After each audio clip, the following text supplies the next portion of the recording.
Treatment भी समझा दीजिए, क्योंकि आपने शुरुआत में भी टैक्स का जिक्र किया था।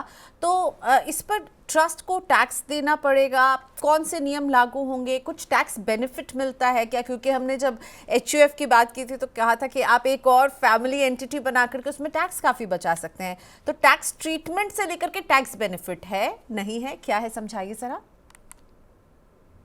जब हम ट्रस्ट की बात करते हैं तो टैक्सेशन बहुत इंसिडेंटल होता है to the type of trust you have created. तो ये डिपेंड करेगा आप ट्रस्ट कैसी बना रहे हैं। और अगर आपको ट्रस्ट का के इनकम टैक्स किसी को पढ़ने का मन हो तो सेक्शन 160 से 167 तक जरूर पढ़िएगा। वो जनरली वो सेक्शंस जो हैं वो टैक्सेशन ऑफ ट्रस्ट को लेके बहुत इंपॉर्टेंट है। खाली यही सेक्शन नहीं है पर ये बहुत जरूरी है अगर आप सीखें।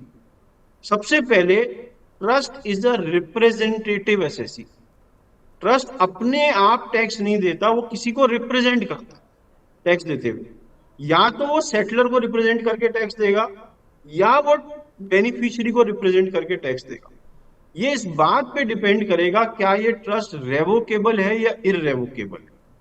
अगर ये रेवोकेबल ट्रस्ट है तो वो सेटलर के बिहाफ पे टैक्स देगा, और ये इररेवोकेबल है तो ये बेनिफिशियरी के बिहाफ पे देगा।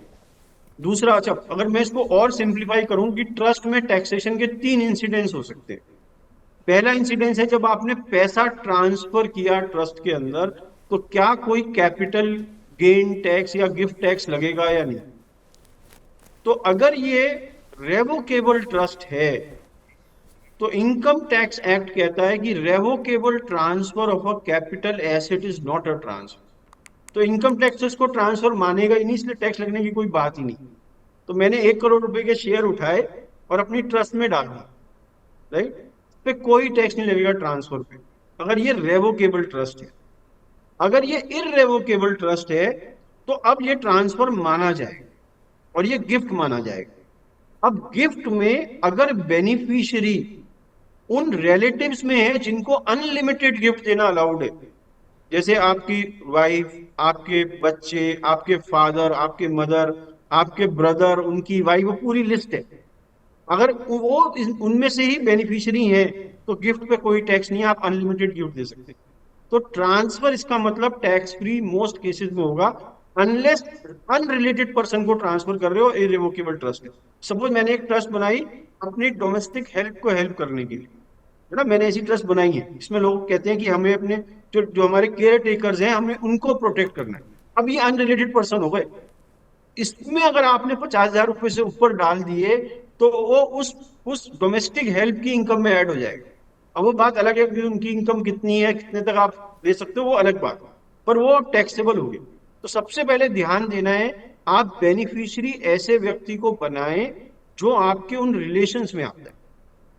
अब दूसरा इंसिडेंस टैक्स का क्या है, जब इसमें इनकम आ रही है, इसमें इंटरेस्ट की इनकम आई, इसमें डिविडेंड आई, इसमें हमने शेयर्स बेचे, कैपिटल गेन हुआ, एटसेट्रा एटसेट्रा, एसडब्ल्यूपी चला ली, सिस्टमेटिक विड्रॉल प्लान। अब इस टाइम टैक्सेशन क्या हो।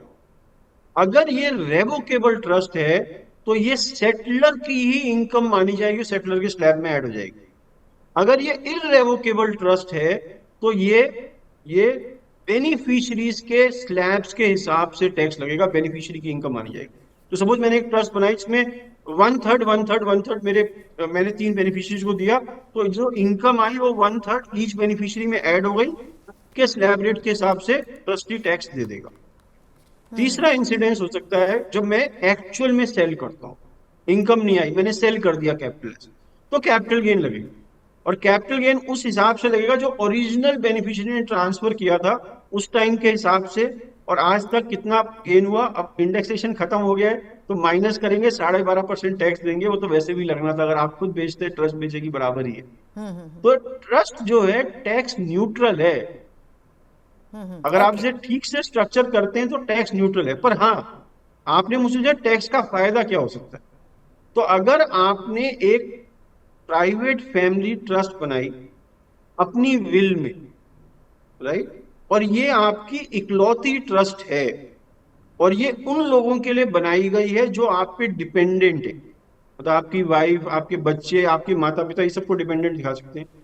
तो आपकी मृत्यु के बाद ये एक सेपरेट एंटिटी बन जाएगी जैसे एचयूएफ, और ओके। इसको वही स्लैब रेट्स मिलेंगे जो एक व्यक्ति को मिलते हैं। तो हम सब अपनी मृत्यु के बाद एक इनकम टैक्स एंटिटी क्रिएट करके अगली पीढ़ी का टैक्स बचा सकते हैं, अब ट्रस्ट राइट। को भी और ये कुछ हस्बैंड कानूनी हस्बैंड भी एक बना सकता है मैम, वाइफ भी एक बना सकती है। ओके। ओके। हस्बैंड ने अपनी विल में डाला, वाइफ ने अपनी विल में डाला, दो एंटिटी क्रिएट हो गई। आप चार चार लोगों का परिवार है, दो जनों की डेथ हुई, पर अभी भी चार लोग टैक्स दे रहे मरने के बाद भी। तो आप समझिए ना, आपकी इनकम चार भागों में डिवाइड हो गई, टैक्स कितना बचेगा? यानी टैक्स को आप बहुत ही एफिशिएंटली और सही तरीके से मैनेज कर सकते हैं ट्रस्ट के जरिए। किस तरह का ट्रस्ट है, उसकी आमदनी और उन सब के हिसाब से इस पर टैक्स लग सकता है, तो इसका ख्याल रखेगा।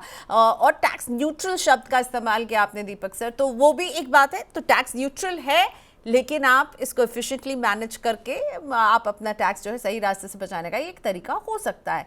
अब ये जानना चाहती हूँ कि जैसे विल की बात होती है, उसमें आपको उसको रजिस्टर करना है, तो इसको भी मान्यता देने के लिए एक ट्रस्ट को क्या कुछ भारतीय कानून के तहत हमें इसको कहीं रजिस्टर करवाना होता है? लीगल क्या कदम उठाने होंगे अगर एक व्यक्ति एक ट्रस्ट क्रिएट करता है तो लॉ कहता है अगर ट्रस्ट के अंदर खाली मूवेबल एसेट्स हैं तो इसकी रजिस्ट्रेशन ऑप्शनल है, पर अगर इसके अंदर इमूवेबल एसेट आए तो रजिस्ट्रेशन कंपलसरी है।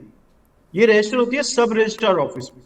पर मेरी आपको सलाह ये है, चाहे इसमें मूवेबल हो चाहे इमूवेबल हो, इसे जरूर जरूर रजिस्टर कराएं सब रजिस्ट्रार ऑफिस में। इसमें इनिशियल कैपिटल जनरली लोग 10,000 रुपए दिखाते हैं और ट्रस्ट क्रिएट कर देते हैं, क्योंकि वो जो इनिशियल कैपिटल है उस पर स्टैंप ड्यूटी देनी पड़ती है। तो 10,000 की स्टैंप ड्यूटी में भी 500 रुपए हुई, तो तो? 500 रुपए स्टैंप ड्यूटी लगी, 10,000 रुपए की ट्रस्ट है, आपने उसको रजिस्टर कर लिया। जैसे ही ये रजिस्टर हुई, जैसे मैंने पहले बताया, अब इस रजिस्टर्ड डीड को आपने इनकम टैक्स ऑफिस भेजा, पैन कार्ड अप्लाई करा, पैन कार्ड आने के बाद अब रजिस्टर्ड कॉपी भी आपके पास है, पैन कार्ड भी आपके पास है, तो आपने इसका bank account, demat account, etcetera accounts खोले और आप इसमें इन्वेस्ट करना शुरू कर देते हैं।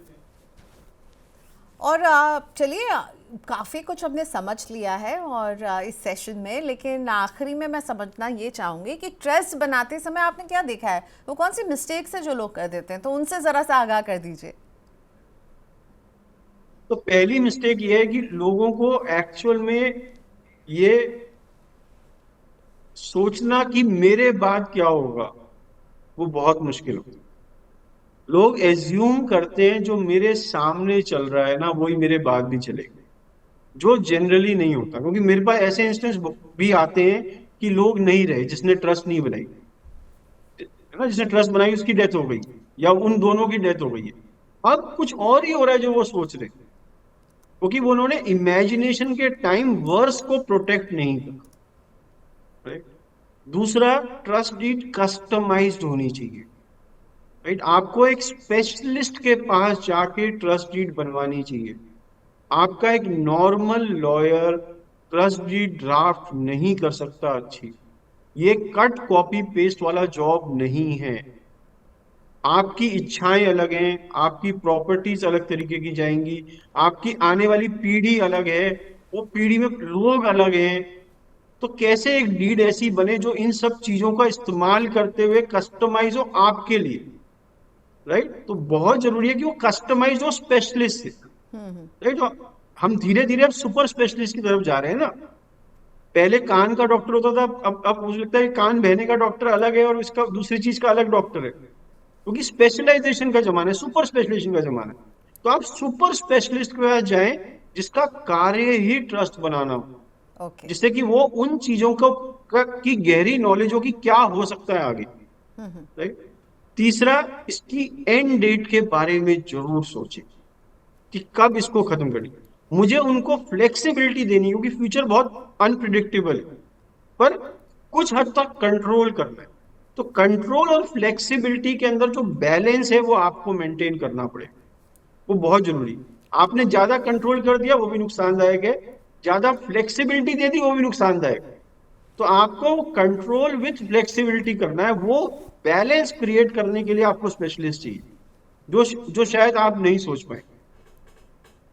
ओके, सो वेरी इंपॉर्टेंट बात। और ये आपने जो एक लिस्ट, ये लास्ट वाली फाइनल लिस्ट दी है ना डॉक्टर जैन, मुझे लग रहा है वो सभी बातों का एक सार है। मुझे एक कंक्लूजन नहीं करना है, मुझे बस रिपीट करना है जो दीपक सर ने कहा। आपके पास एक विश लिस्ट होनी चाहिए कि आप क्या चाहते हैं। सबसे इंपॉर्टेंट बात, आप एक्सपर्ट्स की मदद लीजिए, खास लोग हैं जो ट्रस्ट क्रिएट करते हैं उनकी मदद लीजिए यहाँ, क्योंकि आपको एक एक्सपर्ट की ज़रूरत पड़ेगी और एक ट्रस्ट का एंड डेट जो है वो भी बहुत इंपॉर्टेंट होता है।